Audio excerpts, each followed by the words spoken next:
ॐ आनन्दम्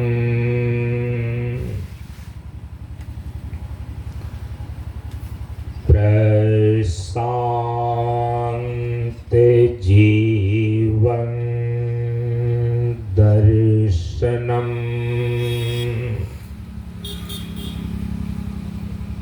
नमो नारायण नारायणम्।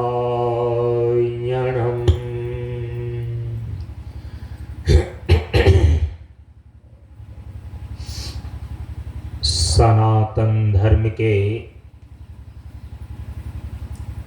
वैदिक परंपरा के अंतर्गत गुरु और शिष्य के बीच एवं वक्ता और श्रोता के बीच ज्ञान का आदान प्रदान होने के लिए प्रयुक्त वैदिक मंत्रों का पहले उच्चारण कर लें। ओम सहनाववतु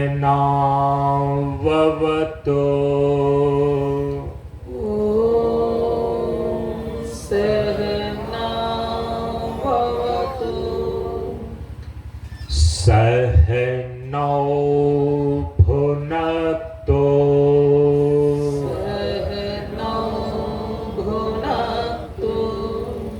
सह वीर्यंकरवावहै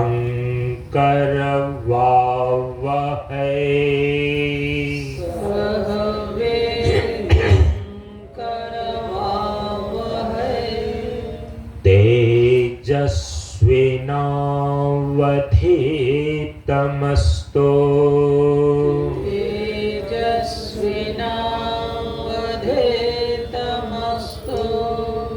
मा विद्विषावहै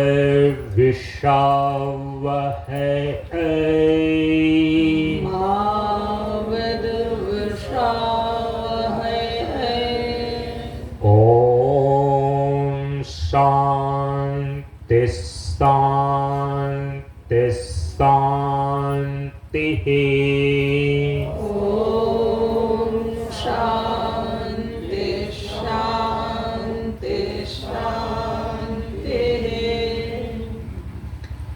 असतो मा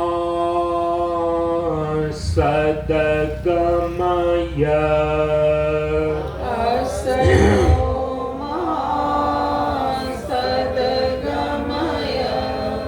तमसो मा ज्योतिर्गमय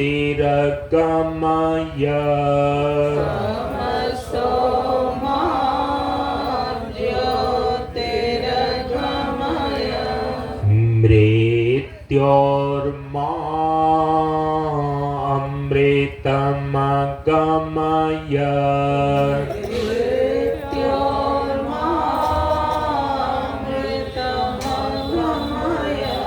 ओम शांति शांति शांतिः।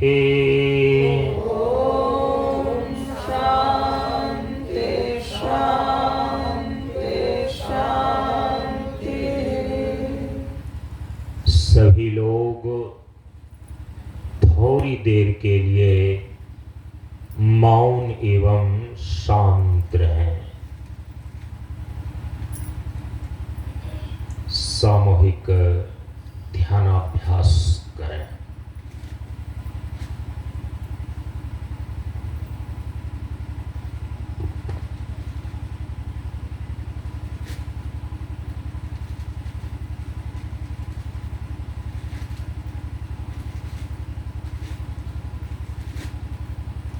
नमो नारायण।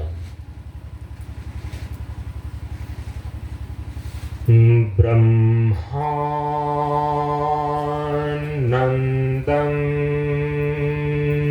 परम सुखदं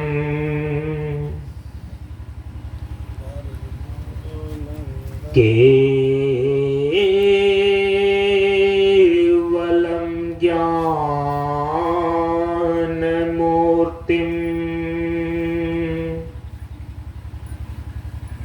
द्वन्द्वातीतं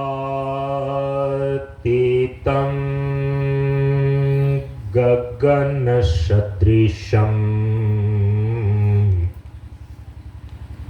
तत्त्वमस्यादिलक्ष्यम्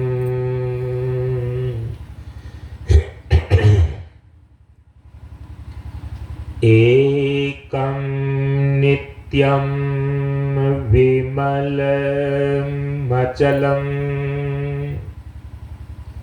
सर्वदेशाक्षिभूतम्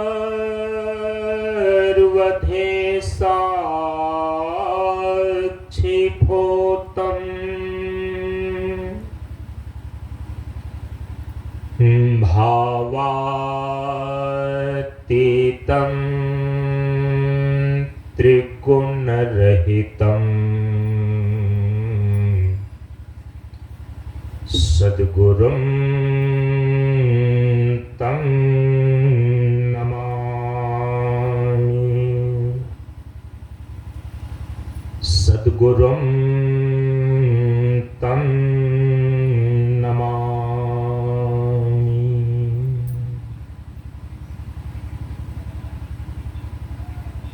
श्री गुरु चरण स्पर्श अनुभूति।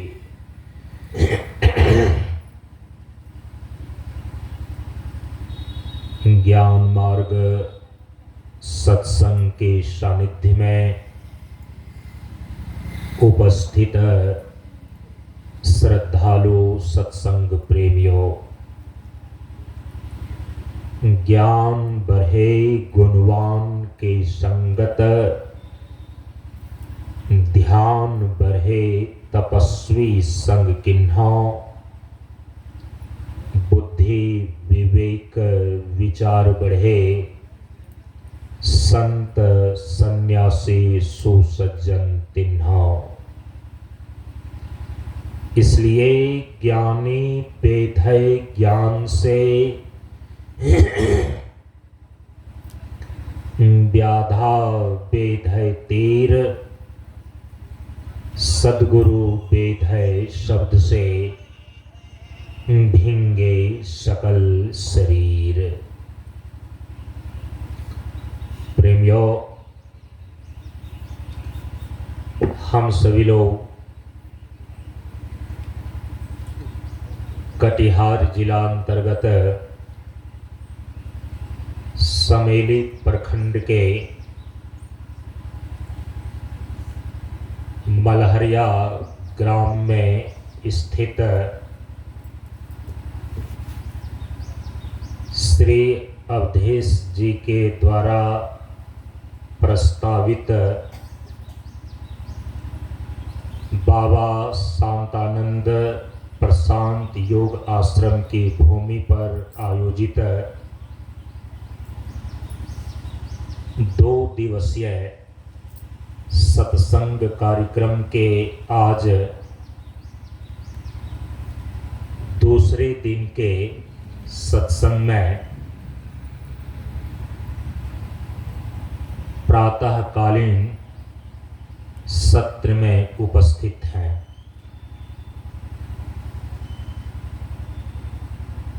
दो दिनों के सत्संग कार्यक्रम का आज यह द्वितीय दिवस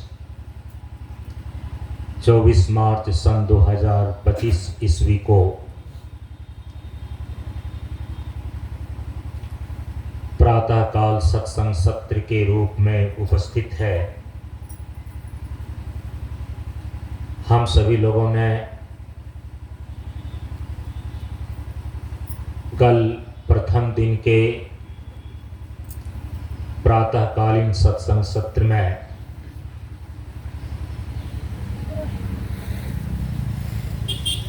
परम पूज्य गुरुदेव के द्वारा स्थापित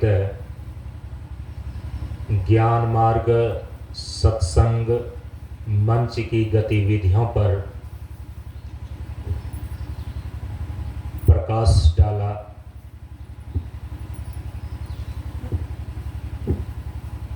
कल के अपराह्नकालीन सत्संग कार्यक्रम में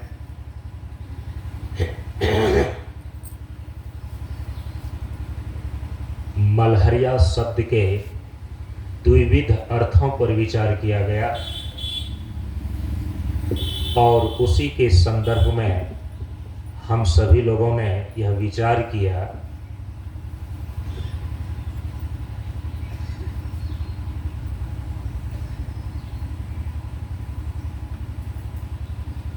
कि अपने जीवन से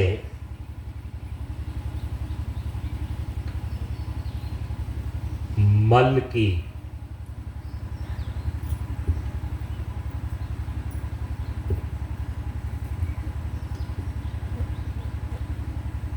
सम्यक रूप से निवृत्ति करना चाहते हैं और शुद्धता एवं स्वास्थ्य को उपलब्ध होना चाहते हैं, तो चूंकि जो मल है, विकार है, दोष है, 3 स्तर के हैं, तीनों शरीर से संबंधित हैं, इसीलिए तीनों स्तर के मल की निवृत्ति के लिए 3 स्तर की साधना की आवश्यकता है।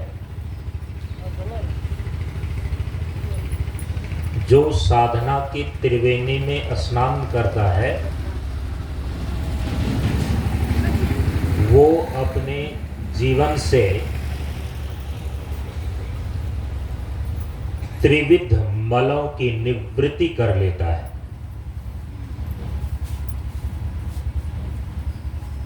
साधना की त्रिवेणी में स्नान करने से तीनों प्रकार के मल को ठीक प्रकार से धोया जा सकता है, अपने आप को निष्पाप बनाया जा सकता है, शुद्धता और स्वास्थ्य का तीनों स्तर से लाभ उठाया जा सकता है। और एक बात को आप ध्यान में रखना, भगवान का यह सीधा आदेश है कि जो व्यक्ति, जो साधक अपने तन को, अपने मन को और अपने अंतःकरण को माने देह को, दिमाग को और दिल को मल रहित कर लेता है, स्वयं को पवित्र और निर्मल कर लेता है, केवल और केवल भगवान को वही स्वीकार होता है। निर्मल मन जन सो मोहि पावा। आपको स्मरण हो रहा होगा ये चौपाई, ये भगवान श्री राम ने कहा है, ये भगवत वचन है कि निर्मल जन, निर्मल मन जन सो मोहि पावा। कपट छल छिद्र मोहि कपट छल छिद्र न भावा। जो व्यक्ति, जो साधक अपने को निर्मल बना लेता है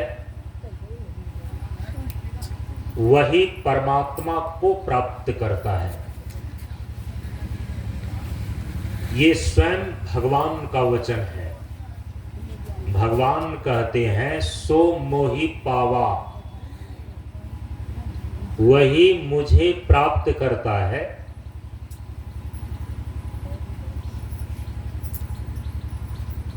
मेरी प्राप्ति उसी को होती है। किसको? जो जन, जो मन जन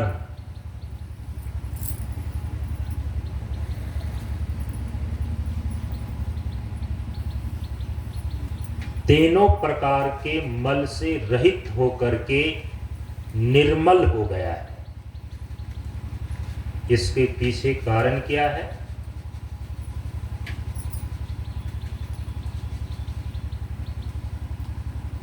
ऐसा क्यों भगवान ने कहा कि निर्मल मन जन सो मोहि पावा?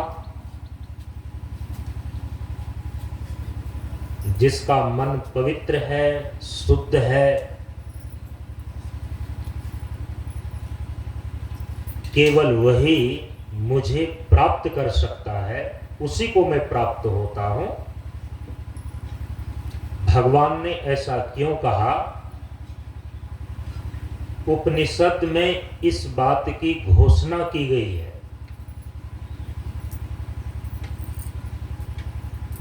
कि ऋते ज्ञानात् न मुक्ति।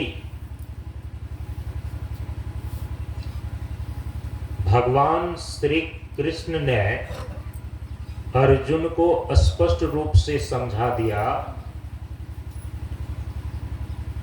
यत गत्वा न निवर्तन्ते तद्धाम परमम मम। जो मैं हूं, जो मेरा वास्तविक स्वरूप है, हे अर्जुन, यही मेरा परम धाम है।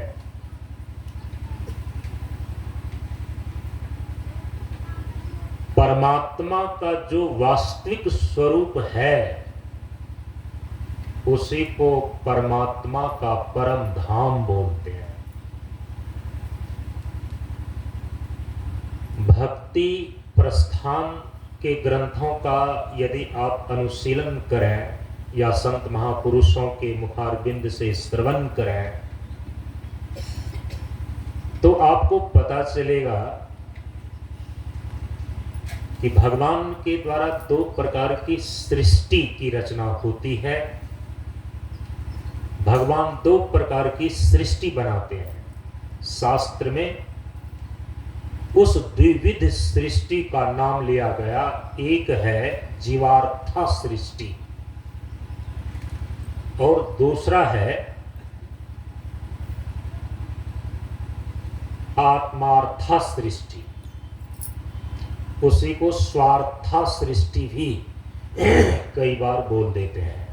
तो आत्मार्था सृष्टि भगवान स्वयं की दिव्य लीला और अपने अनन्य भक्त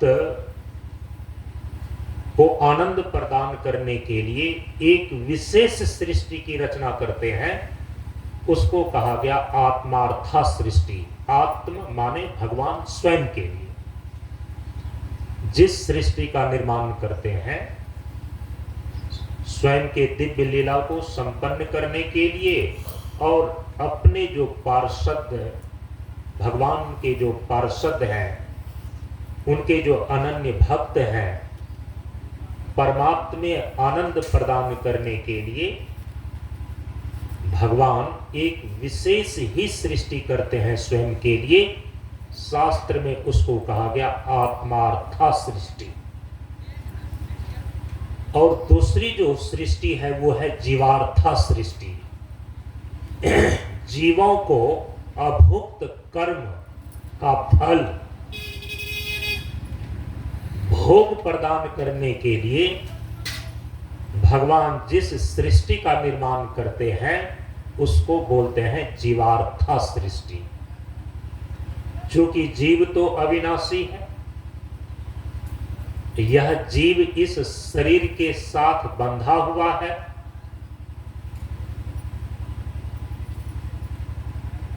कर्माणि अनुबंधिनी मनुष्य लोके, एक दुष्ट अतिशय दुख रूपा जा बस जीव परा भव कूपा। आकर 4,84,00,000 योनि भ्रमत यह जीव अविनाशी, फिरत सदा माया कर प्रेरा, काल कर्म स्वभाव गुण घेरा। प्रकृति के तीनों गुणों में बंधा हुआ यह चेतन जीव अपने नाना प्रकार के कर्मों के अनुसार कर्म फलदाता ईश्वर के द्वारा अपने ही कर्मों का, शुभाशुभ कर्मों का फल प्राप्त करता है। तो जो अभुक्त कर्म है जीवों के, उसका भोग अच्छे बुरे रूप में, सुख दुख के रूप में प्रदान करने के लिए एक सृष्टि का, एक संसार का, एक जगत का निर्माण करते हैं भगवान। उसी को कहा गया जीवार्था सृष्टि।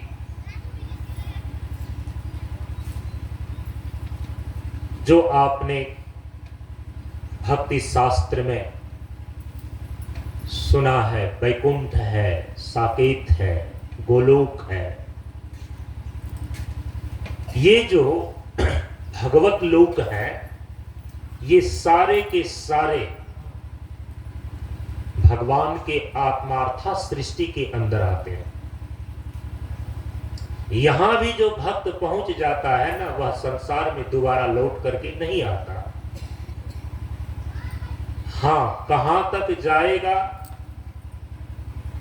ये जीव, फिर से उनको संसार में लौटकर आना ही पड़ता है। कहा कि जहां तक संसार की गति है।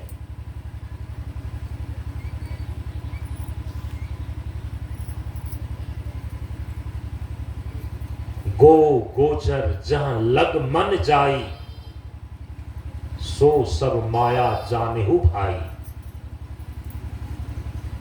ब्रह्मा जी के द्वारा जो संसार रचा गया है भगवान के आदेश पर, क्योंकि जब जीवार्था सृष्टि भगवान करते हैं ना, किस जीवों को किस कर्म का फल किस रूप में मिलना है, इसकी पूरी सूची ब्रह्मा जी के सामने परमात्मा रख देते हैं और परमात्मा के आदेशानुसार से जीवों को भोग प्रदान करने हेतु ब्रह्मा जी 84 लाख प्रकार के शरीर बनाते हैं, जिसको आकर 4,84,00,000 कहा गया। 14 प्रकार के लोक की रचना करते हैं, जिसको चतुर्दश भुवन कहा गया, जिसमें 7 अधलोक हैं और 7 ऊर्ध्वलोक हैं। भूः भुवः स्वः महः जनः तपः और सत्यम, ये 7 ऊर्ध्वलोक हैं। इस धरती पर से क्रमशः ऊपर की ओर जो लोक की स्थिति है, ऊर्ध्वलोक 7 हैं। पहले भू माने भूलोक, इसके बाद भुवः माने भुवलोक, इसके बाद स्वः माने स्वर्गलोक, इसके बाद जनः महा, इसके बाद है महालोक, महातत्व को लेकर जनः लोक, इसके बाद तपः लोक, और इसके बाद सबसे अंतिम में है सत्यम, सत्यलोक। इसी सत्यलोक में ब्रह्मा जी का अपना निवास स्थान है, जो कि पूरे संसार की रचना करते हैं। तो 7 हैं ऊर्ध्वलोक। 7 हैं अधोलोक। इस धरती के नीचे 7 लोक की स्थिति है। तल, वितल, सुतल, तलातल, रसातल और पाताल। 7 हो गए। तल, वितल, सुतल, तलातल, महातल, रसातल और पाताल। 7 हो गए कि नहीं? ये नीचे के 7 लोक हैं। नरक इत्यादि इसी अधोलोक के अंदर आता है। जितने भी प्रकार के नरक हैं, गरुड़ पुराण के अंदर 27 प्रकार के नरक का वर्णन किया गया है।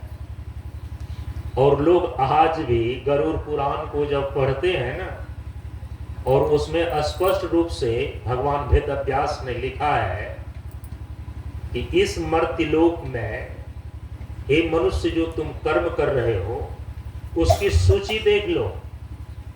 ये कर्म करोगे तो फल के रूप में ये नरक की प्राप्ति होगी। ऐसा यदि दुष्कर्म करोगे तो इसके फल भोगने के रूप में इस प्रकार के नरक की प्राप्ति होगी।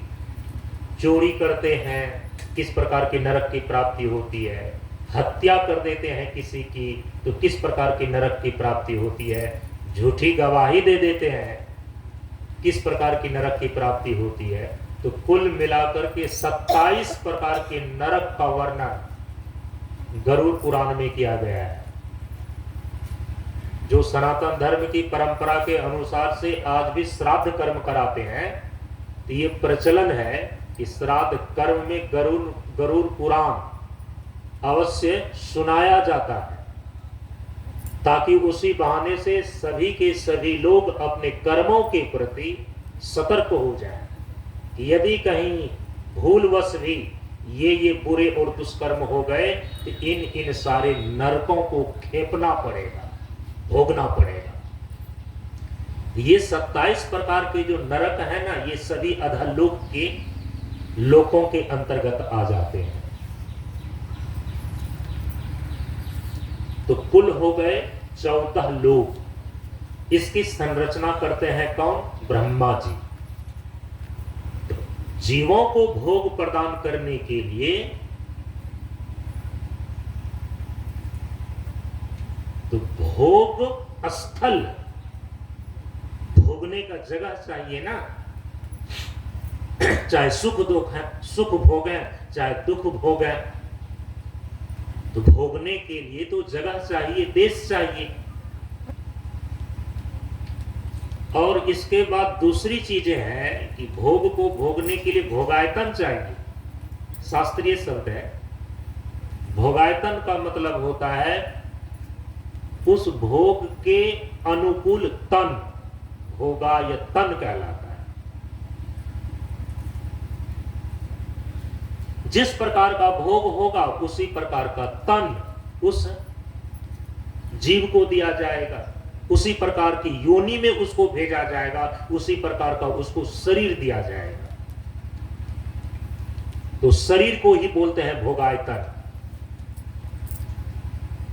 भोग के लिए जो तन, 84 लाख प्रकार के शरीर, 84 लाख प्रकार की योनियां बनाई गई हैं, उसी की संज्ञा है शास्त्र में भोगायतन। तो ब्रह्मा जी ने 84 लाख प्रकार के शरीरों का निर्माण किया जीवों को भोग प्रदान करने के लिए, ईश्वर के आदेशानुसार।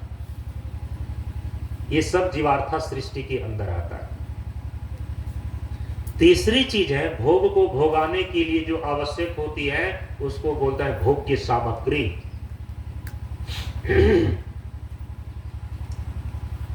भोग्य सामग्री,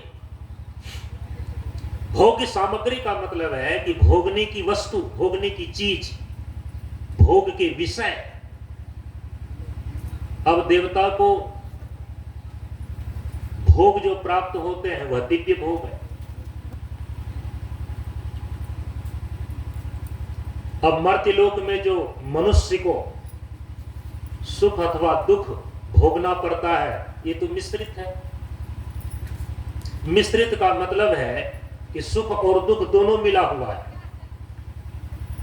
आप चाहते हैं सुख, लेकिन दुख तो भोगना ही पड़ता है, दुख तो झेलना ही पड़ता है, क्योंकि मनुष्य योनि जो है ना, पाप और पुण्य दोनों प्रकार के कर्मों के मिश्रण से निर्मित मनुष्य की योनि है। पुण्य की प्रगल्भता होती है तो देव शरीर प्राप्त होता है, पाप और पुण्य के मिश्रण से मनुष्य का शरीर प्राप्त होता है। और यदि केवल पाप कर्मों की बहुलता है, दुष्कर्म की बहुलता है, तो उसके कारण से फिर निम्न योनि, मनुष्य से जो निम्न योनि है, कीट पतंग इत्यादि, शुकर कुकर इत्यादि, हाँ, पेड़ पौधे इत्यादि, पहाड़ पठार इत्यादि, वह भी एक स्थावर शरीर ही है। तो अधोगति के रूप में निम्न योनि की प्राप्ति हो जाती है पाप कर्म की बहुलता के कारण से। तो मनुष्य को तो मिश्रित भोग की प्राप्ति होती है मर्त्यलोक में। इसलिए आप देखिएगा कि सब कुछ ठीक ठाक चल रहा था, सुखद परिस्थिति का आप भोग कर रहे थे, लेकिन अचानक कोई ऐसी चीजें आ जाती है कि आपको दुखी होना पड़ जाता है। मिश्रित भोग है। इसीलिए परम पूज्य गुरुदेव ने कहा कि संसार की स्थिति ऐसी है, जब तक संसार में तुम जीते हो ना, तुम्हारे व्यवहार में दो चीज हमेशा लगा रहेगा, जहां सुख है वहां दुख है, जहां दुख है वहां सुख है। संसार के प्रत्येक सुख के पीछे दुख लगा हुआ है। तो क्या संसार के प्रत्येक दुख के पीछे सुख भी झांक रहा है क्या? कहा कि हाँ, सुख झांक रहा है, क्योंकि उसी सुख की आशा में संसार के प्रत्येक दुख को आप झेलते रहते हैं। एक स्त्री भी अपने घर में यदि उनका पति बदमाश है, उनके हर प्रकार के दिए गए कष्ट को केवल इसी आशा से झेलती रहती है कि चलो एक दिन सुख के दिन आएंगे। और मैं आपको बता देता हूं, जिस दिन जिस व्यक्ति के भीतर से सुख की आशा के किरण बिल्कुल ही अस्त हो जाएगा, उस दिन वह व्यक्ति उस दुख को नहीं सहेगा, या तो उस दुख का अपने आत्म बल से ऐसा प्रतिकार करेगा कि सब कुछ छोड़ छाड़ करके चल देगा, या तो आत्म बल नहीं होगा तो आत्महीनता की स्थिति में वह व्यक्ति आत्महत्या कर लेगा। परम पूज्य गुरुदेव ने इसीलिए संसार के व्यक्तियों के लिए जीवन जीने की दिशा में एक ही निर्देश दिया है कि आशा ही जीवन है। आप संसार में सारे दुखों को, सारे कष्टों को इसी आशा से झेलते रहते हैं। ये दुख जो है रात्रि की भांति है, रात्रि गुजर जाने के बाद जैसे दिन आते हैं, वैसे ही यह दुख की घड़ी है, ये भी बीत जाएगी और सुख के दिन आएंगे। इसी आशा से आप सभी प्रकार के दुखों को झेलते हैं। तो जहां दुख है उसके पीछे सुख की आशा झांक रही है या नहीं झांक रही है आपके भीतर से? तो जहां सुख है वहां दुख है। संसार के जितने भी सुख है उसके पीछे दुख है कि नहीं है? है ही। एक मां अपने बच्चे का सुख यदि आज ले रही है तो क्या उनको उसके पहले बच्चा को पैदा करने में प्रसव पीड़ा दुख नहीं उठानी पड़ी है? 9 महीने तक बच्चे को गर्भ में रख करके उस गर्भ का भार नहीं सहना पड़ा है मां को? सहना पड़ा। यदि कोई व्यक्ति आज एक आलीशान महल का सुख ले रहा है, महंगी कार में वह घूम रहा है, उस आलीशान महल को खड़ा करने में क्या उन्होंने धन को इकट्ठा करने में दुख नहीं उठाया? केवल बेईमानी से ही और शैतानी से ही आलीशान महल खड़ा हो गया है। और जिनका बेईमानी और शैतानी से आलीशान महल खड़ा होता है, याद रखिए उस आलीशान महल को वो भोग नहीं पाता है। उसके भीतर सो करके भी वह डरते रहता है, पता नहीं कब पकड़ा जाए। इसीलिए जिस चीज को आप मेहनत से खड़ा करते हैं उसी में सुकून पाते हैं। सबका अनुभव है।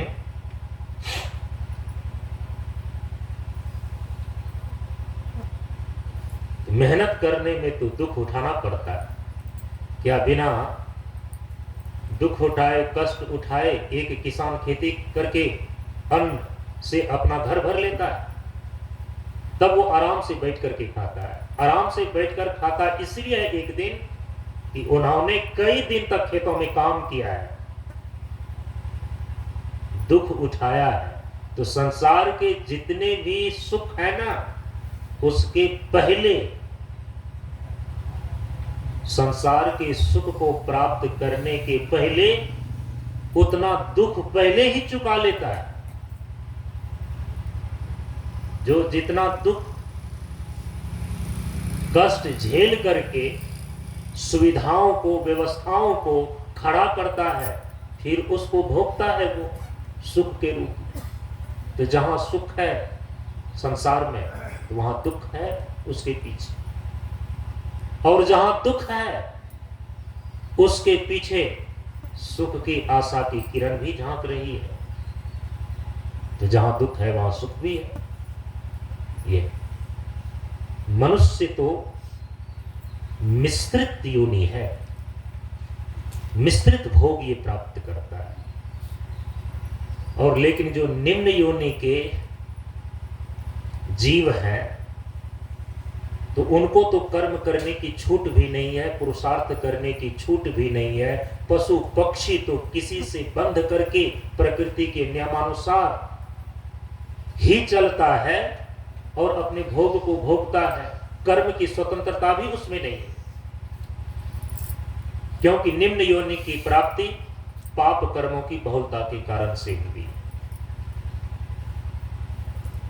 तो निम्न स्तर का भोग उनको प्राप्त होता है।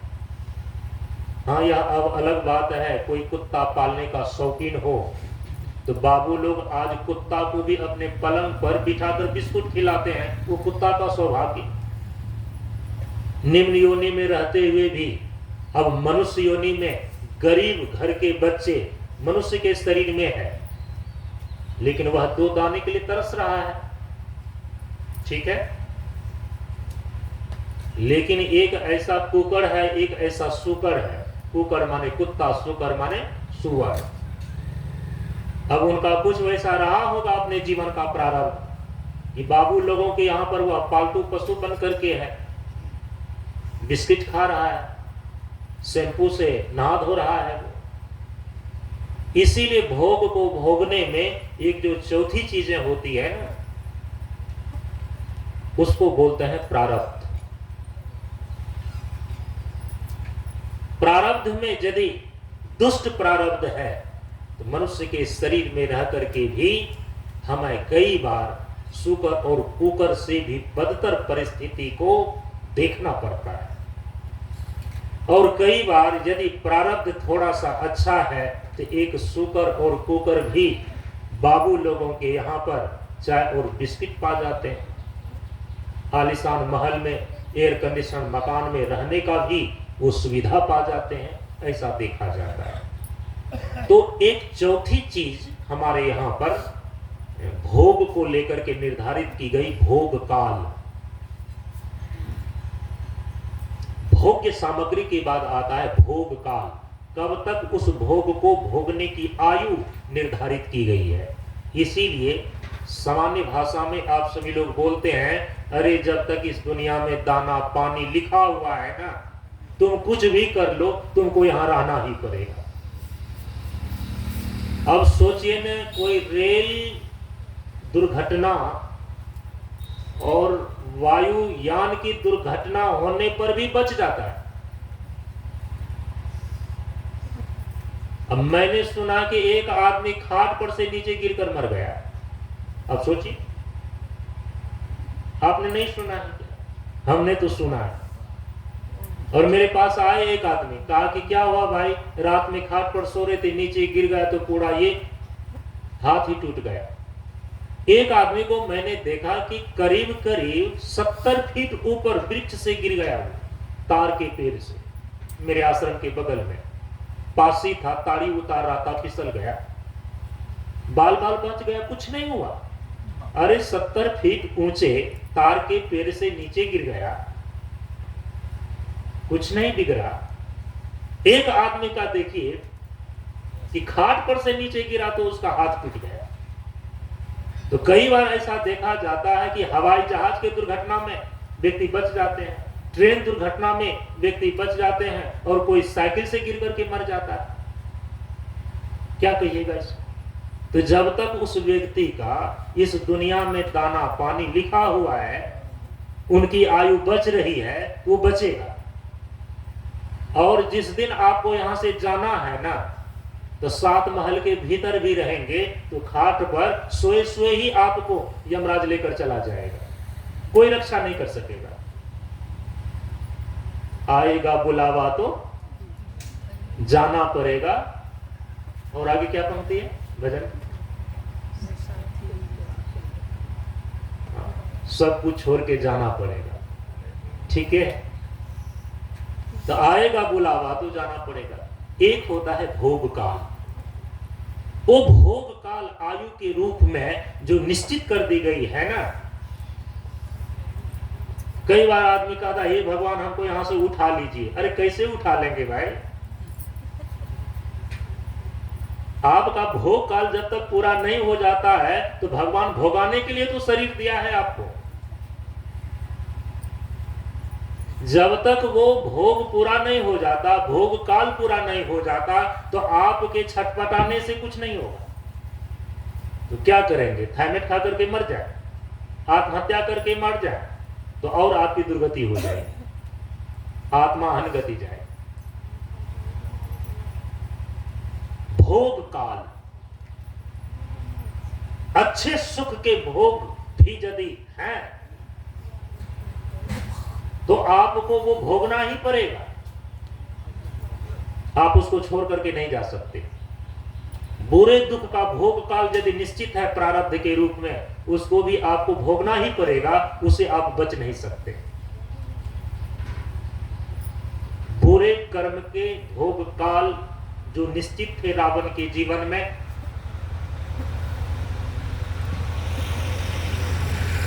कंस के जीवन में, हिरण्यकशिपु के जीवन में, अरे तीनों आदमी को वरदान प्राप्त था ब्रह्मा जी के द्वारा।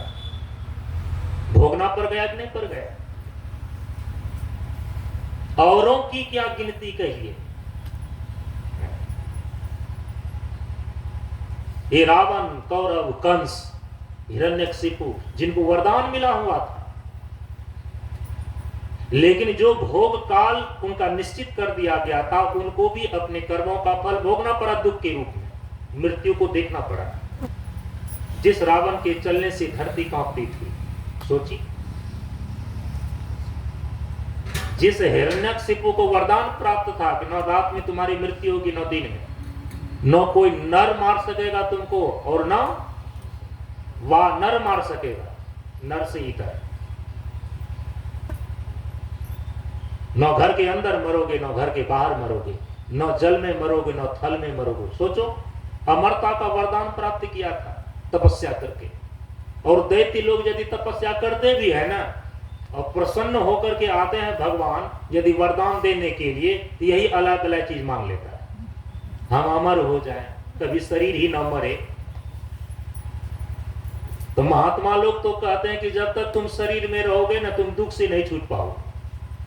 शरीर और संसार के बंधन में जब तक बंधा हुआ ये जीव है, यहीं से प्रसंग चला है, वो दुख से नहीं छूट सकता। तो दैत्य लोग जो हैं वो तमोगुण में आकर के तप करते हैं, हठ जिद करके तप करते हैं, इसलिए ऐसा ऐसा वरदान मांग लेते हैं, अमर हो जाए। तो क्या आत्मा की अमरता का बोध मांग रहे हैं, अमृत तत्व का ज्ञान मांग रहे हैं? नहीं, हमारा ये शरीर कभी ना मरे। तो शरीर तो एक दिन मरना है, क्योंकि जो जन्म लिया है वो मरेगा, ये नियम है। तो ब्रह्मा जी ने कहा कि देखो किस किस चीज से तुम नहीं मरोगे ये मैं तुमको बता रहा हूं। तो ब्रह्मा जी ने वरदान दे दिया, और जैसे ही वरदान दे दिया तो कहा कि दिन और रात में नहीं मरोगे। तो वो तो सोच लिया कि रात होते हैं या दिन होते हैं, और उनको नहीं मालूम है कि रात और दिन का संधि स्थान भी होता है, जिसको संध्या बोलते हैं। संध्या को न रात बोल सकते हैं न दिन बोल सकते हैं। एक न जल है न थल है, धरती पर रहे तो थल और जल में रहे तो जल। लेकिन एक ऐसा उभयचर प्राणी है, मेढक और कछुआ इत्यादि, वो जल में भी रहता है और थल में भी रहता है। तो नरसिंह भगवान ने इसीलिए हिरण्यकशिपु का जब उद्धार किया ना, तो उनको जितने भी वरदान दिए गए थे सारे कंडीशन को पूरा करके उनका उद्धार किया। संध्या में वध किया गया, कहा कि देखो ना दिन है ना रात। अपने जांग पर बैठा करके उनका वध किया, कहा कि देख लो ये न धरती है न जल है न आकाश है।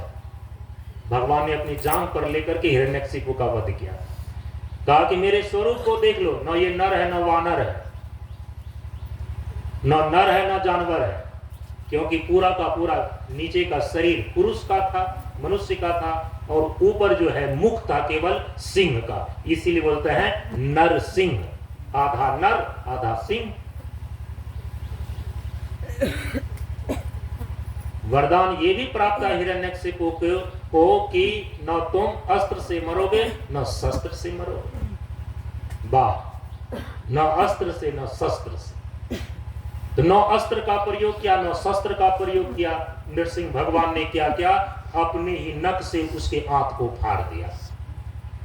हिरण्यकशिपु अपने पुत्र भक्त प्रहलाद को इतना सताए, केवल इसलिए सताए कि तुम भगवान को नहीं मानो, भगवान विष्णु का नाम नहीं लो, मेरा ही पूरा का पूरा साम्राज्य है, मैं ही इस धरती का ईश्वर हूं, ये मुझे मानो। भक्त प्रहलाद को देवर्षि नारद ने वो ऐसा मंत्र पढ़ दिए थे, ऐसा बोध करा दिए थे कि उनको तो ईश्वर का जो वास्तविक स्वरूप है, वास्तविक ईश्वर है, उसको जान गया था वो। इसलिए डुप्लीकेट भगवान मानने के लिए तैयार नहीं थे। हाँ ठीक है, माता पिता पहला भगवान होते हैं, इतना तो भक्त प्रहलाद मानने को तैयार ही था, लेकिन अंतिम भगवान भी मैं ही हूं, ये जो जिद कर बैठा ना प्रहलाद का पिता हिरण्यकशिपु, तो उनकी दुर्गति हो गई। इसीलिए भाई भगवान का उपाधि लगा लेते हो ना, कहना कि केवल उपाधि है सम्मान की, ये मत कहना कि ओरिजिनल भगवान हम ही है, नहीं तो हिरण्यकशिपु की तरह आपकी दुर्दशा हो जाए। ये तथाकथित जितने भी भगवान लोग हैं ना, उसकी दुर्गति ऐसे ही हो जाती है। भगवान श्री कृष्ण के टाइम में भी ना एक पुंडरीक आया था, पौंड्रक, तो डुप्लीकेट कृष्ण बन करके उसकी भी दुर्गति वैसे हो गई। ठीक है सम्मान में हे भगवान हे प्रभु, लेकिन जो वास्तव में प्रभु है भगवान है उसका भी तो ज्ञान होना चाहिए ना। माता भगवान होते हैं, पिता भगवान होते हैं, अंतिम भगवान नहीं होते हैं। इसीलिए कहा कि मातृ देवो भव पितृ देवो भव। माता में भगवान की भावना करो, पिता में भगवान की भावना करो। और जो भगवान है ना, देखिए ना हमारे यहाँ पर जो भगवान है कहते हैं उसको माता मानो, उसको पिता मानो। त्वमेव माता जो पिता त्वमेव। जो परोक्ष है तो प्रत्यक्ष व्यवहार को उसमें युक्त करो तो तुम्हें भरोसा होगा, आश्रय मिलेगा। तो भगवान को कहते हैं कि माता मानो पिता मानो, और व्यवहार में जो प्रत्यक्ष माता पिता है, परोक्ष सत्ता के रूप में जो भगवान है, उस भगवान की भावना उसमें करो, वैसी ही बुद्धि और आदर करो। मातृ देवो भव पितृदेवो भव, आचार्य देवो भव। तो हिरण्यकशिपु मत बनना, नहीं तो हिरण्यकशिपु की जो दुर्गति हुई तो तथा कथित भगवान बनने वाले जो लोग होते हैं उनकी भी दुर्गति ऐसे ही हो जाती है।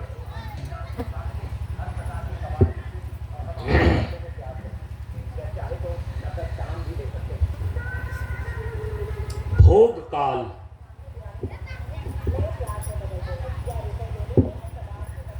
यदि बुरे रूप में भोग काल है उसको भोगना ही पड़ेगा। रावण नहीं बच सकता, कंस नहीं बच सकता, हिरण्यकशिपु नहीं बच सकता। और यदि आपको भोग काल अच्छे रूप में है, सुखद रूप में है, तो वो भी आपको प्राप्त होकर के ही रहेगा। मालूम है, एक उदाहरण दे देता हूं विभीषण जी का। विभीषण जी जब गए ना भगवान के पास, भगवान श्री राम के पास, रावण ने जब लात मार करके विभीषण को लंका से निकाल दिया तो भगवान श्री राम के शरण में चले गए और वहां जाकर के उनको ऐसी भक्ति जगी, ऐसी भक्ति जगी, भगवान से कहा कि भगवान अब मुझे कुछ नहीं चाहिए, न राज, न पाठ, न वैभव, कुछ भी नहीं चाहिए। भगवान ने कहा कि तुमको तो लेना ही पड़ेगा। क्यों लेना पड़ेगा? कि तुम्हारे मन में एक सूक्ष्म वासना ने जन्म ले ली थी कि जिस समय तुम्हारे बड़े भाई रावण ने तुम्हारी छाती पर लात मारी ना, तुम किसी को कहा नहीं, लेकिन तुम्हारे हृदय में एक बात उत्पन्न हो गई थी, एक सूक्ष्म वासना ने जन्म ले लिया। निश्चय एक तरफ तुमने कर लिया कि मुझे श्री राम के शरण में चले जाना है, चले जाना है। उसके साथ साथ ही एक सूक्ष्म वासनाएं तुम्हारी उस समय हृदय में आई कि आज ये लंकेश रावण राजा होने के कारण से ही ना मुझे लात मार करके भगा दिया। यदि मैं इस लंका का राजा होता तो आज मुझे ये लात नहीं मारी जाती। ये सूक्ष्म वासना, यदि मैं राजा होता तो ये रावण का चरण प्रहार मेरी छाती पर नहीं होता। ये जो सूक्ष्म वासना है उसके भीतर में जन्म ले ली और इसके साथ ही वो भगवान श्री राम के चरण में गए। तो भगवान की ये प्रतिज्ञा है कि तुम जिस संकल्प से मेरे पास आओगे सबसे पहले मैं उसको पूरा करूंगा। योगक्षेमम वहाम्यहम्। समझ रहे हैं इस चीज को? अब वहां भगवान के पास गए तो उनको लगा कि ये संसार बेकार है, निवृत्ति मार्ग पर जाना चाहा, लेकिन भगवान ने कहा कि नहीं, अगर मैं इस लंका का राजा होता, ये सूक्ष्म वासना हृदय में लेकर के मेरे तरफ तुम्हारा कदम बढ़ा है, तो पहले इस लंका का राजा तुम्हें बनना पड़ेगा। रावण की मृत्यु के बाद भगवान श्री राम ने विभीषण को लंका के राजा के रूप में उनका अभिषेक किया, जबकि विभीषण राज्य नहीं चाहता था। भगवान राम की भक्ति में इतना विरक्त हो गया था, वो निवृत्त होकर के तपस्या करना चाहता था। तो यदि सुख के भोग भी आपको भोग काल के रूप में निश्चित हो गया है ना, वो आपको मिलकर के ही रहेगा, उतने समय तक आपको राजपाट भोगना ही पड़ेगा। समझ रहे हैं? इसको बोलते हैं भोग काल।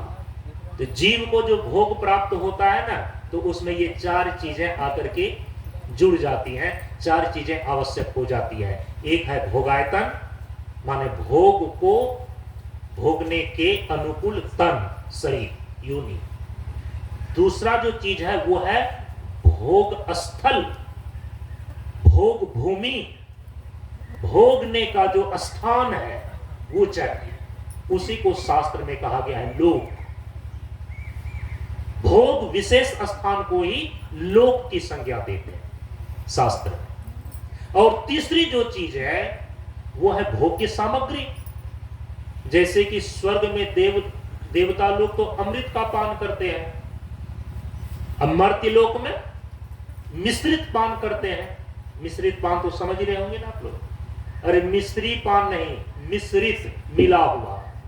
अच्छा पान भी और बुरा पान भी। आप चाहते हैं तो मनुष्य शराब भी पी लेता है। शराब क्या है? अच्छा चीज है ना। सुनते हैं कि उसको पी लेता है तो आदमी को एक अलग प्रकार का ही मस्ती छा जाता है। अब क्या होता है वही जाने।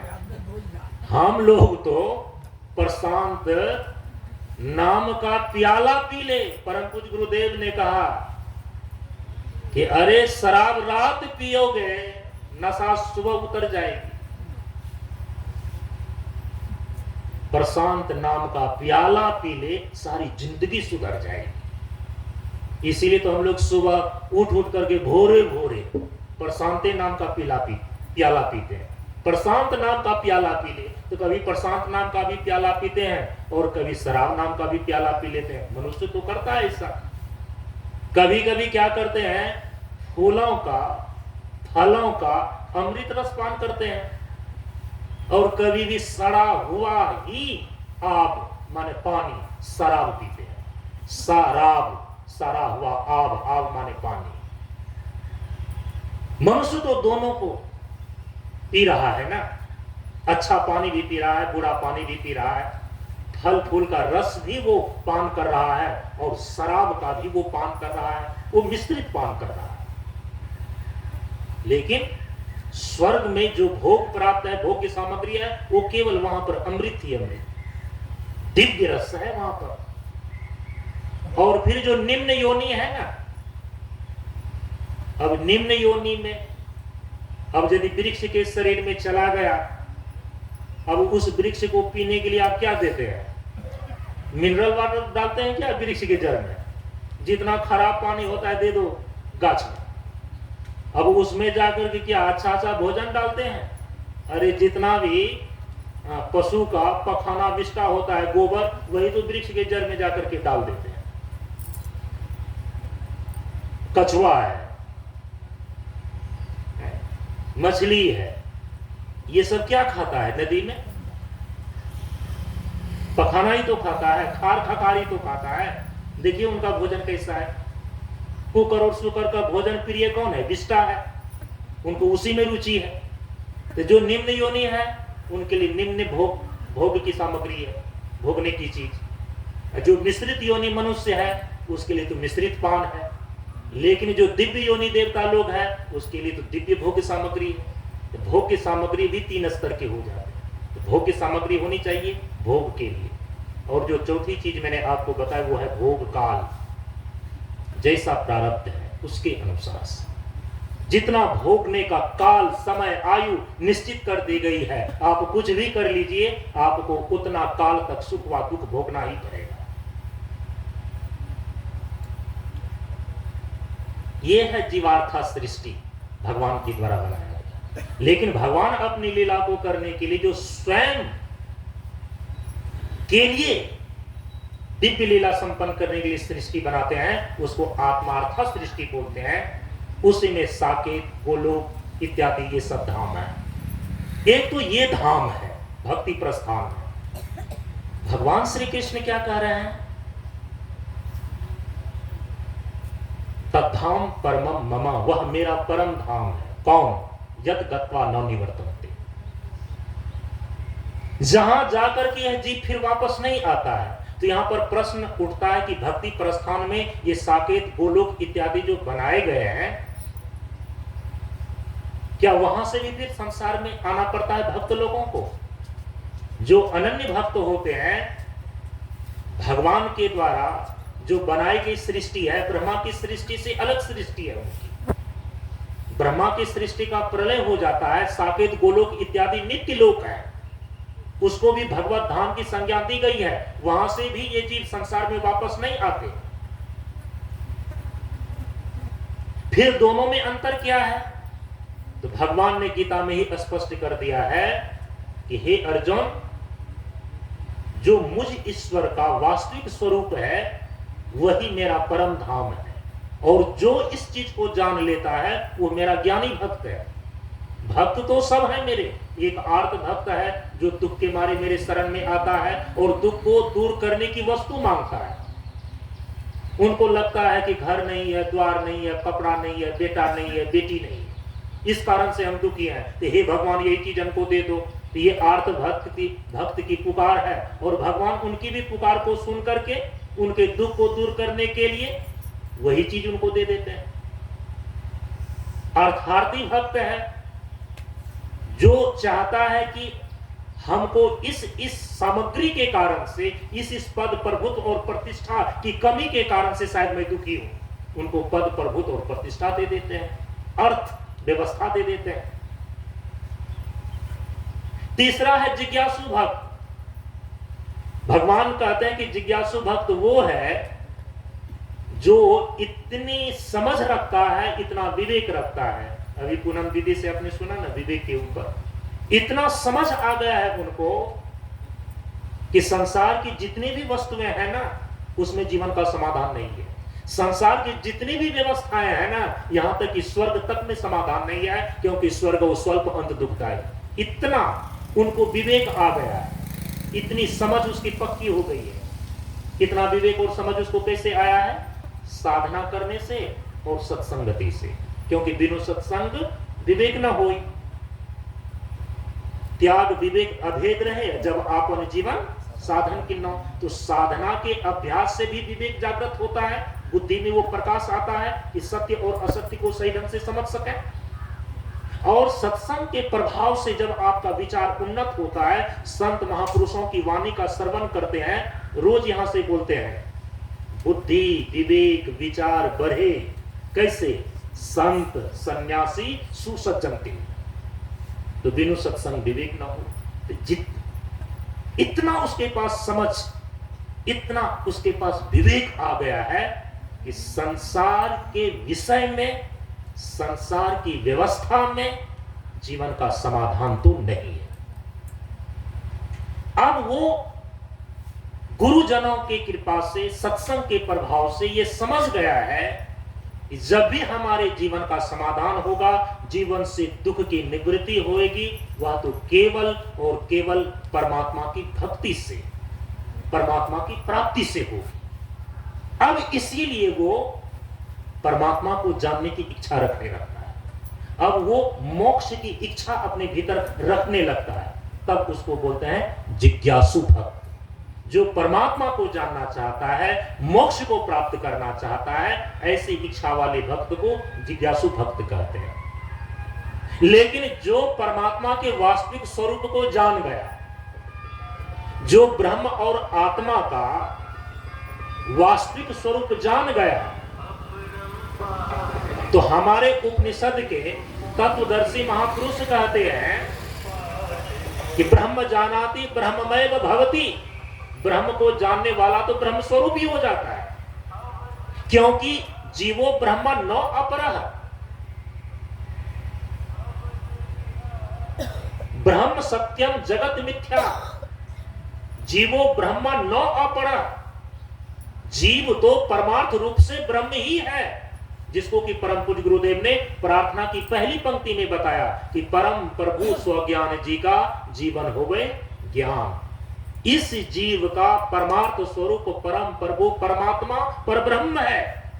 इसी का बोध, इसी का ज्ञान हमें जीवन में हो जाए, यही प्रार्थना की पहली पंक्ति का अर्थ है। जो परमात्मा के वास्तविक स्वरूप को जान लेता है, ये जीव ये बोध कर लेता है कि मेरा परमार्थ स्वरूप परमात्मा ही है, तो भगवान कहते हैं कि मेरा जो वास्तविक स्वरूप है वही मेरा वास्तविक धाम है।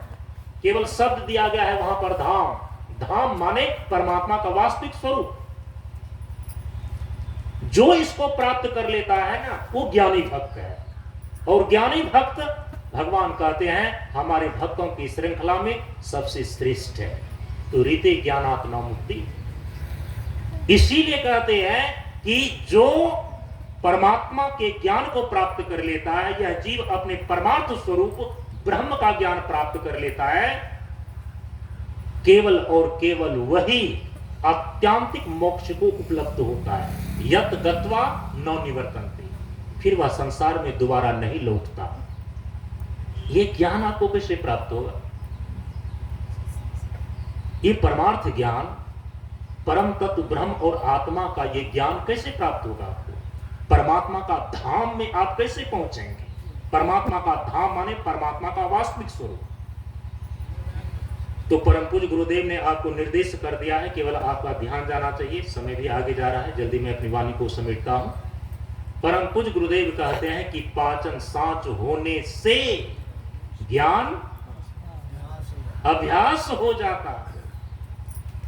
यहीं से मैंने ये प्रसंग आरंभ किया था कि पाचन सांच होने से ज्ञान अभ्यास हो जाता, माने शुद्धता ज्ञान की जननी है। जब तक तीनों प्रकार की शुद्धता आप अपने भीतर में नहीं ला लेते हैं, ये तीन प्रकार के जो मल है, तन का मल है, मन का मल है, अंतःकरण का मल है, शरीर का मल है, आपके भीतर जो है दिमाग का मल है, हृदय का मल है, जब तक इसको ठीक ढंग से धो नहीं लेते हैं, तो भगवान तो अपने वचन में साफ साफ कह दे रहे हैं कि निर्मल मन जन सो मोहि पावा।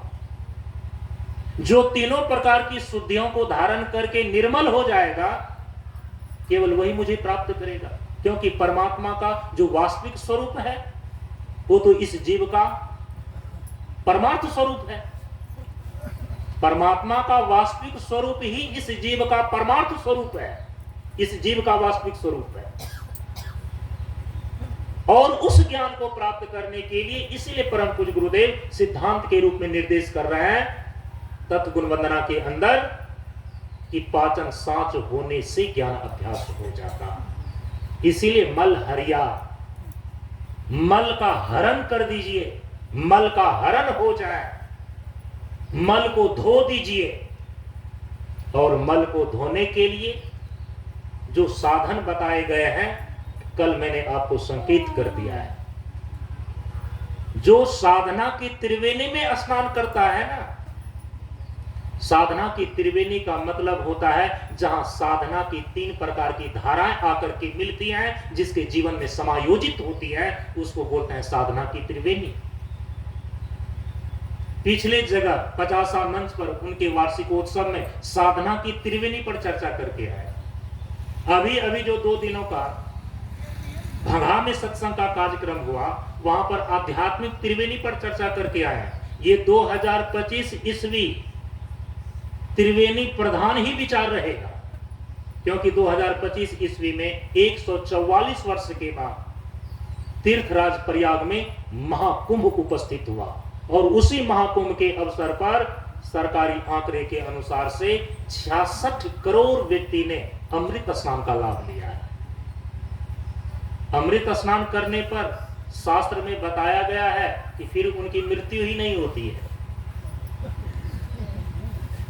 तो 66 करोड़ व्यक्ति जिन्होंने अमृत स्नान किया है महाकुंभ के अवसर पर, तो क्या उसकी मृत्यु नहीं होगी? इसीलिए शास्त्र जब कहता है कि अमृत स्नान करने से मृत्यु नहीं होती है, तो अमृत स्नान के स्वरूप को समझना पड़ता है आध्यात्मिक तरीके से। और कुंभ से आने के बाद जितने जगह पर ये प्रवचन हो रहे हैं, अभी दिनेश जी ने बताया ना कि सभी लोग कुंभ में वहां स्नान करके आए हैं, यहां भीतर के कुंभ में स्नान करने की बातें लगातार बताई जा रही है। पूरे 2025 ईस्वी में बस त्रिवेणी में अमृत स्नान कैसे व्यक्ति करके अपने जीवन का उद्धार कर सकता है, इसी पर प्रवचन श्रृंखला चल रही है। साधना की त्रिवेणी हम बता करके आए हैं, उसी का कुछ अंश आप लोगों की झोली में डाल दूं। जब साधना की 3 धाराएं आकर के मिलती है ना, तब उसको बोलते हैं साधना की त्रिवेणी। और साधना की त्रिवेणी में स्नान करके ही आप अपने भीतर के तीनों प्रकार के मलों को धो सकते हैं। तीनों प्रकार के मल की निवृत्ति करके अपने को पवित्र कर सकते हैं। और जिस दिन आप पवित्र हो जाएंगे तीनों स्तर से, आप परम ज्ञान को उपलब्ध हो जाएंगे। क्योंकि कि पाचन सांच होने से ज्ञान अभ्यास हो जाता। परम पूज्य गुरुदेव की ये वाणी निर्देश। साधना की त्रिवेणी में जो साधना की 3 धाराएं आकर के मिलती हैं, उसमें साधना की पहली धारा है तत्व साधना, साधना की दूसरी धारा है योग साधना, और साधना की तीसरी धारा है वेदांत साधना। हम सभी लोग इस ज्ञान मार्ग सत्संग मंच के सानिध्य में अपने अपने जीवन का कल्याण करने के लिए, जीवन को सजाने और संवारने के लिए उपस्थित हुए हैं। यहां साधना की त्रिवेणी का संदेश दिया जाता है, शिक्षण और प्रशिक्षण दिया जाता है।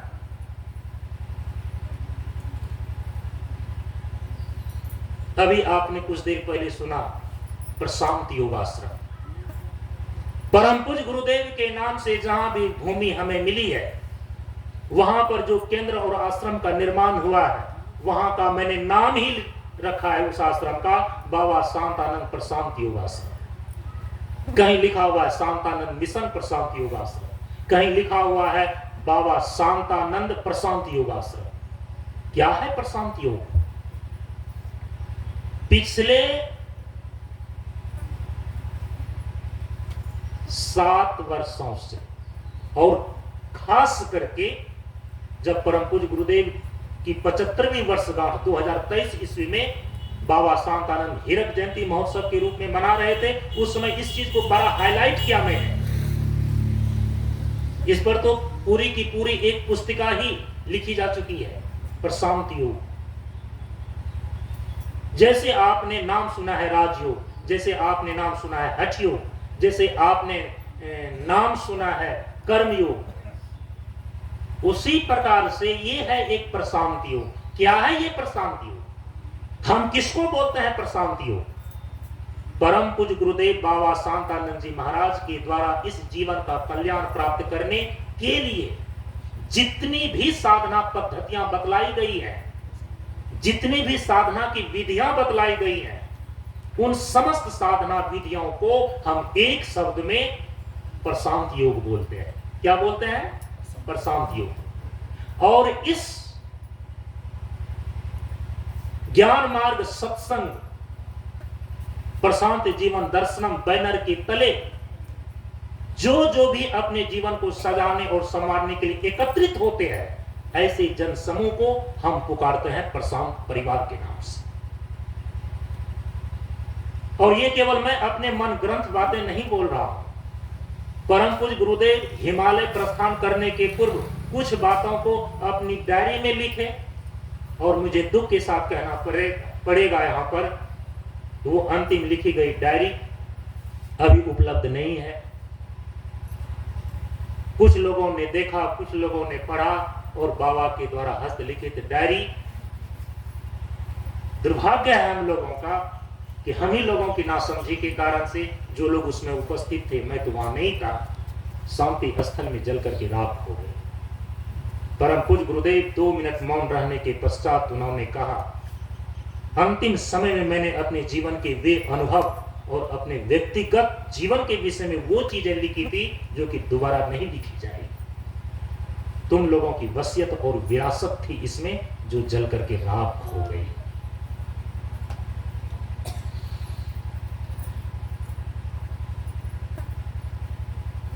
उन्नीस 1998 ईस्वी में जब परम पूज्य गुरुदेव लगातार 4 चक्र विद्यापति नगर में साधना का प्रशिक्षण देने के लिए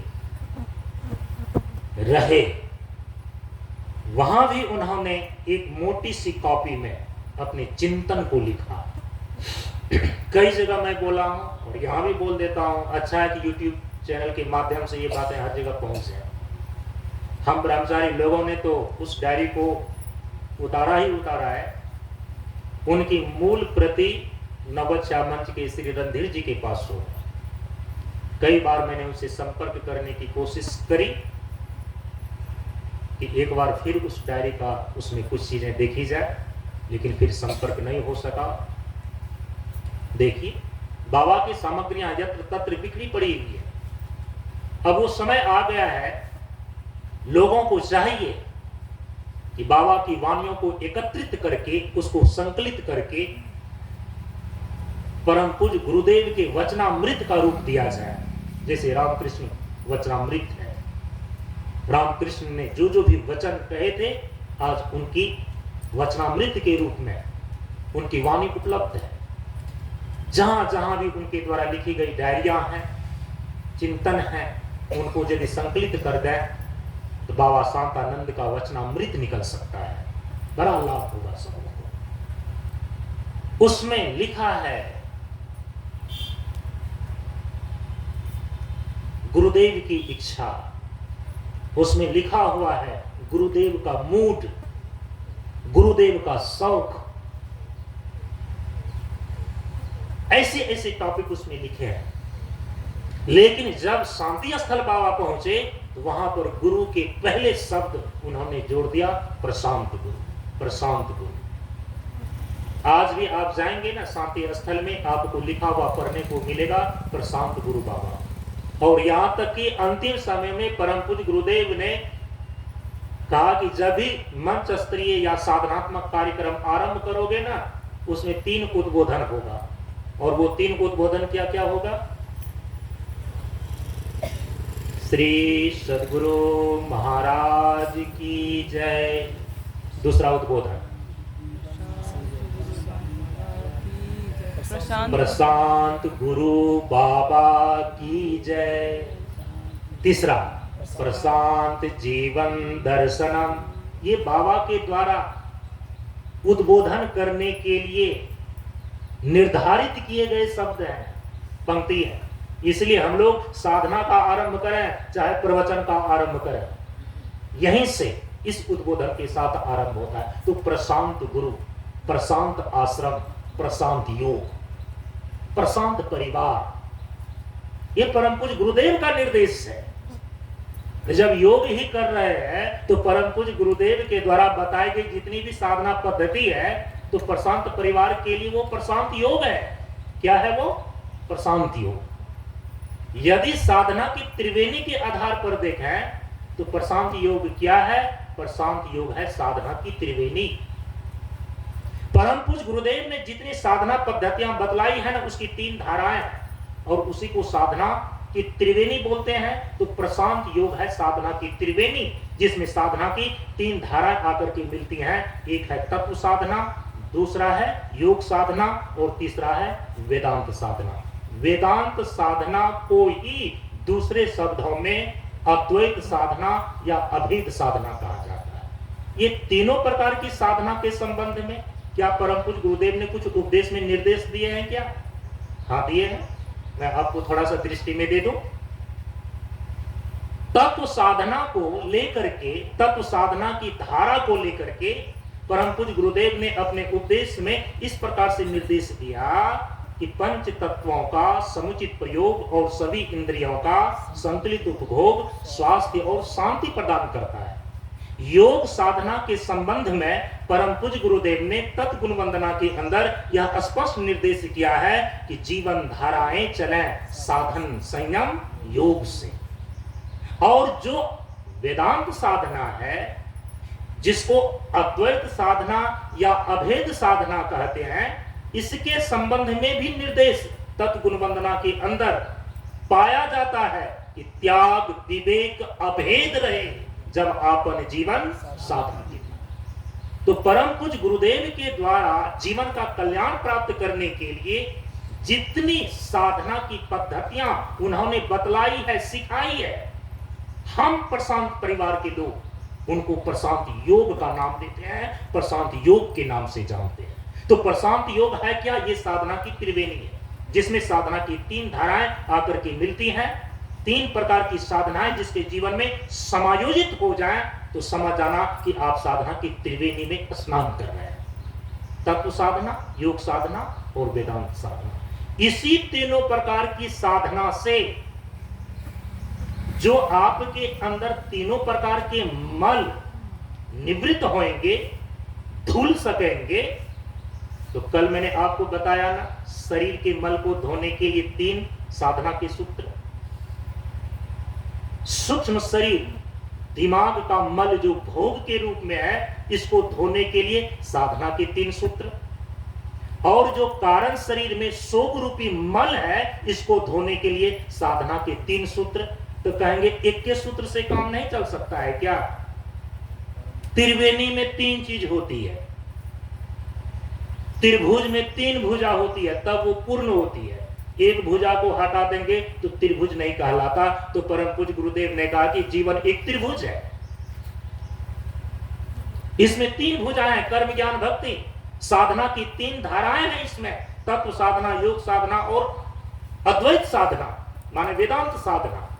इसीलिए साधना की तीनों प्रकार की धाराओं से एक एक सूत्र निकल करके यहां पर आया। अरे आप भात भी खाते हैं, उसके साथ दाल भी खाते हैं, तो सब्जी रखना जरूरी है क्या? ये पापड़ रखना जरूरी है क्या? क्या उसमें नमक डालना भी जरूरी है क्या? भोजन विज्ञान को आप जानते हैं, तो आप जानते हैं कि इसके बिना भोजन पूर्ण ही नहीं होगा। उसी प्रकार से जो भीतर साधना की बात जानते हैं, उनको यह मालूम है कि साधना फिर अधूरी रह जाएगी। साधना की तीनों धाराओं से एक एक सूत्र निकाले गए हैं। तत्व साधना का स्वरूप हमारे यहां पर क्या है? 5 तत्वों का स्नान, पान और ध्यान। तो 5 तत्वों का स्नान, 5 तत्वों का पान, 5 तत्वों का ध्यान परम पूज्य गुरुदेव ने बतलाया।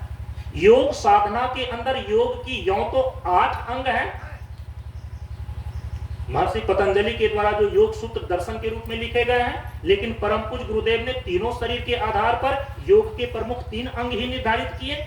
स्थूल शरीर को लेकर आसन का अभ्यास, सूक्ष्म शरीर को लेकर प्राणायाम का अभ्यास और कारण शरीर को लेकर के ध्यान का अभ्यास। तो योग साधना के अंदर ये 3 चीजें आ गई, आसन, प्राणायाम और ध्यान।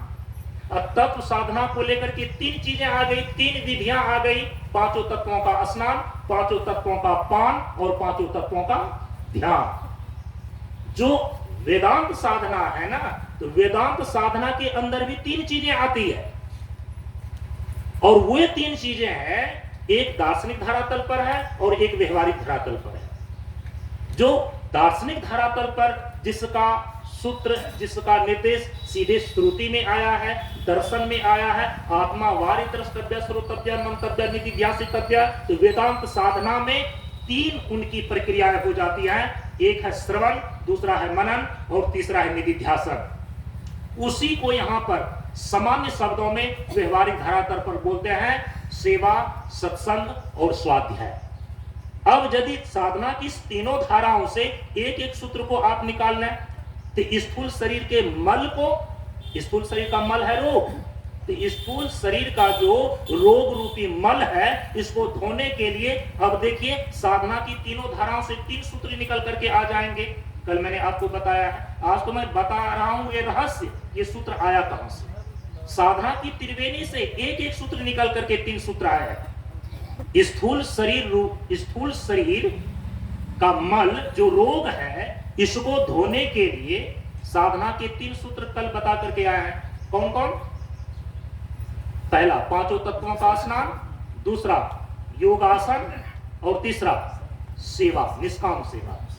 और जो सूक्ष्म शरीर दिमाग है, इसमें जो भोग रूपी मल है, इसको धोने के लिए साधना के 3 सूत्र निर्धारित हुए। साधना की 3 धारा से पहला सूत्र 5 तत्वों का पान करना, दूसरा समुचित प्राणायाम करना, तीसरा सत्संग करना। सत्संग करना, तभी आपके मानस विकार दूर सकेंगे, काम, क्रोध, लोभ, मोह इत्यादि। ठीक है। इसके बाद जो तीसरा कारण शरीर है, तो कारण शरीर में जो शोक रूपी मल है, तो कारण शरीर के शोक रूपी मल को धोने के लिए साधना के 3 सूत्र निर्धारित हो गए। साधना की 3 धारा से पहला सूत्र 5 तत्वों की धारणा, 5 तत्वों का ध्यान, क्योंकि ध्यान का आरंभिक रूप धारणा ही है।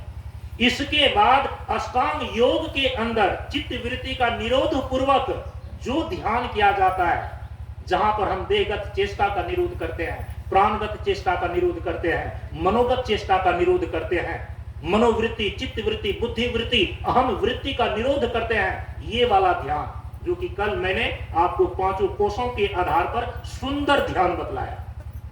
बंदर ध्यान नहीं, छुछुंदर ध्यान नहीं, बल्कि सुंदर ध्यान। कि सुव्यवस्थित ढंग से अंदर जाने के लिए, चेतना को अंतर्मुखी करने के लिए, कि पहले अन्नमय कोश, फिर उसके भीतर प्राणमय कोश, फिर चेतना को अंतर्मुखी करके उसके भीतर मनोमय कोश, फिर उसके भीतर विज्ञानमय कोश, फिर उसके भीतर हिरण्यमय कोश, फिर इसके बाद अपना वास्तविक स्वरूप। ऐसे सुंदर ध्यान के माध्यम से अपने स्वरूप तक जाना है।